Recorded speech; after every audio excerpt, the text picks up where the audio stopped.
This man can control all humans with just a single thought, and in the blink of an eye, he can make everyone fall. The world is facing a massive invasion, with only one last survival point remaining. Can the surviving humans overcome this disaster? This is from the latest sci-fi movie, Outpost. The story takes place in a future world where a plane suddenly loses power and falls from the sky, and the city begins to experience widespread blackouts. The entire Earth instantly turned into a big black sphere, with all communications completely cut off, leaving only Moscow with power. This place is called the Safe Zone, which has lost all contact with the outside world.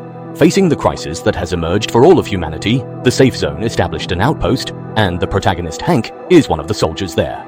At this moment, the colonel tells them that now only Moscow has human survivors, and the rest of the world has already fallen, leaving only darkness and silence. At this time, the citizens of Moscow had already begun to riot, and the base's alarm system suddenly went off. A large number of unidentified objects were rapidly approaching the base, and everyone was fully armed, holding their positions. The enemy was quickly closing in on them, accompanied by roars from the front. The battle erupted, with flames bursting forth and bullets pouring out, yet the enemy still charged forward. Hank was also knocked unconscious during this defense.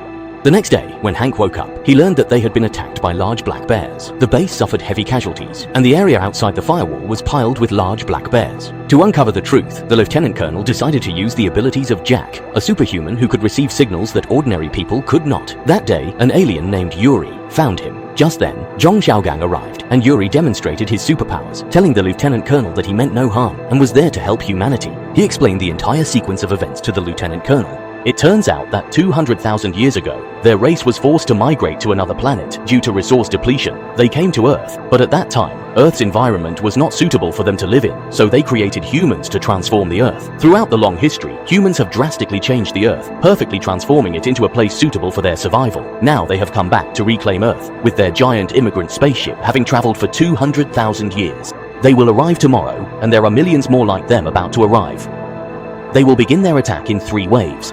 The first wave is an attack that destroys all electronic devices, causing the creatures on Earth to self-destruct. Those large black bears that are frantically attacking humans are being controlled by alien beings.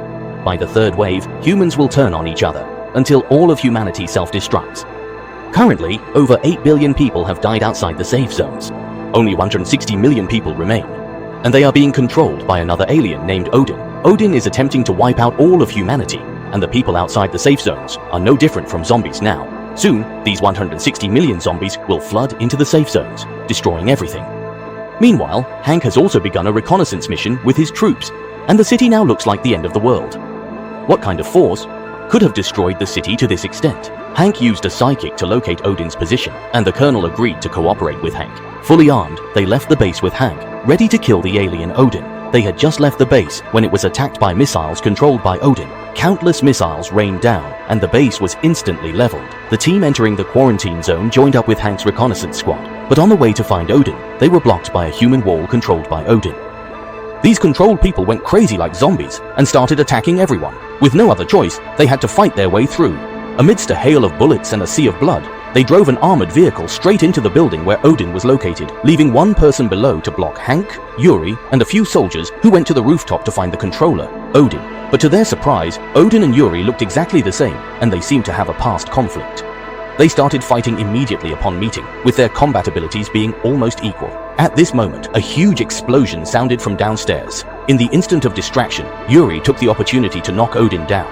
Hank used a smoke grenade to finish off the controller, Odin. Just when everyone thought the disaster was over, Yuri used his mind to instantly end the lives of all the humans controlled by Odin. Yuri revealed his true intentions, which differed from Odin's. Odin wanted to eliminate all of humanity.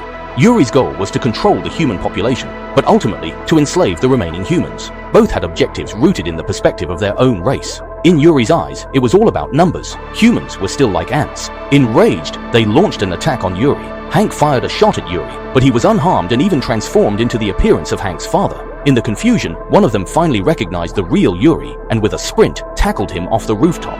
And so, they perished together. Moments later, a massive spaceship descended to the ground with a thunderous roar. This was the immigration ship Yuri had mentioned earlier. The hatch slowly opened and a few people entered the mothership. A shocking scene unfolded. The entire interior of the mothership was densely packed with hibernation pods, and the aliens inside were about to awaken. They destroyed the supply pipelines, causing the aliens in the hibernation pods to die instantly. However, when dealing with the last pipeline, they discovered it was connected to alien children.